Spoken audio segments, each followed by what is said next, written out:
when it comes to co-ownership, there are two main types of, or two forms of co-ownership: joint tenancy and tenancy in common. Those are the two means by which a property can be co-owned. A joint tenancy is a very distinct method of co-ownership. It identifies that when a property is co-owned as joint tenants, each individual, we can identify them as each joint tenant, collectively forms an interest in the property.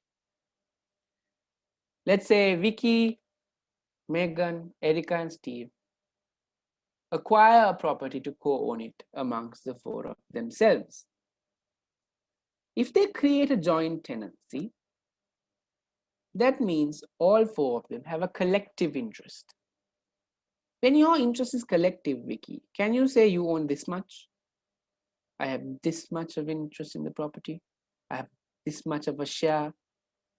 If it's a collective interest, that means you, Vicky, have an interest over this property, more than equal. It dictates that you have a complete interest.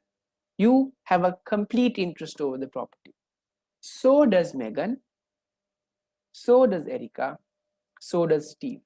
That means it's not equal, but entire. You can't say I have this much of a share. No, I have an interest over the entire property, as does Megan, Erica, as well as Steve. So when it comes to joint tenancy, it represents a collective interest.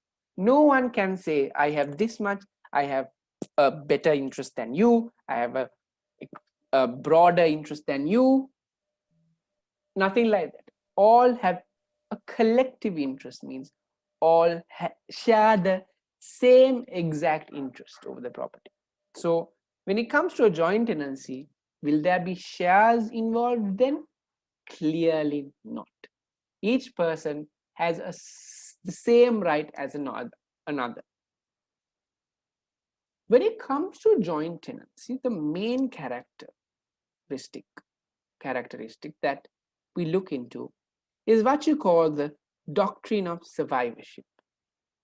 Steve, do you have an understanding about what doctrine of survivorship is? Not quite.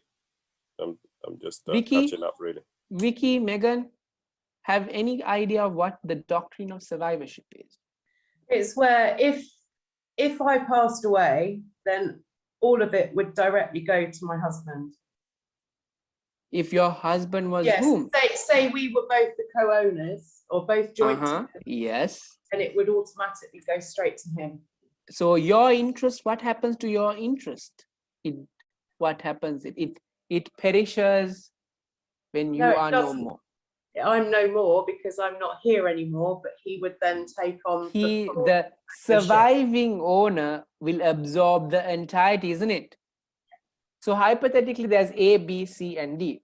They decide that they want to co-own the property as joint tenants. A dies. Does A have a share under the joint tenancy to give away? He does not, because the property is held as a joint tenancy.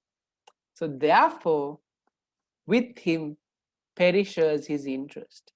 And whoever is left, let's say B, C, and D, will now collectively absorb, and they will have an interest over the land in its entirety. Let's assume that B also now, after a long time, dies as well. With his death, his interest is also perished. Why? Well, just to clarify. Yes. So that means, let's say, of these four people, there's let's say they've got children, for example.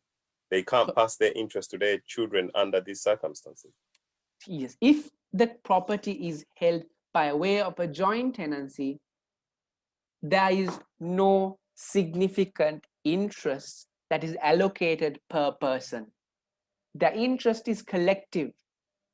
Therefore, that they do not hold a specific share or a specific interest that they can pass on upon death or even during lifetime.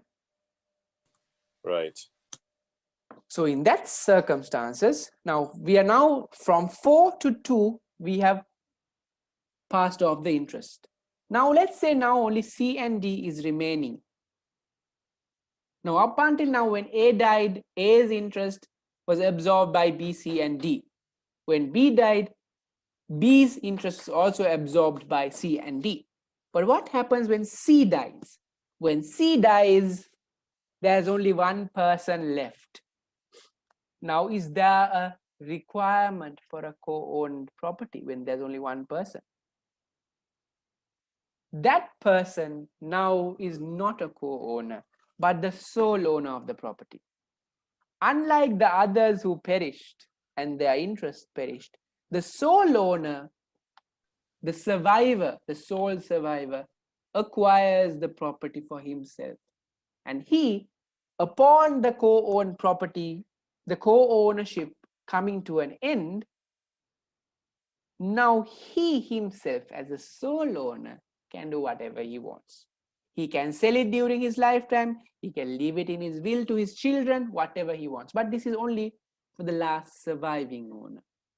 That is what the right of survivorship talks about. All right?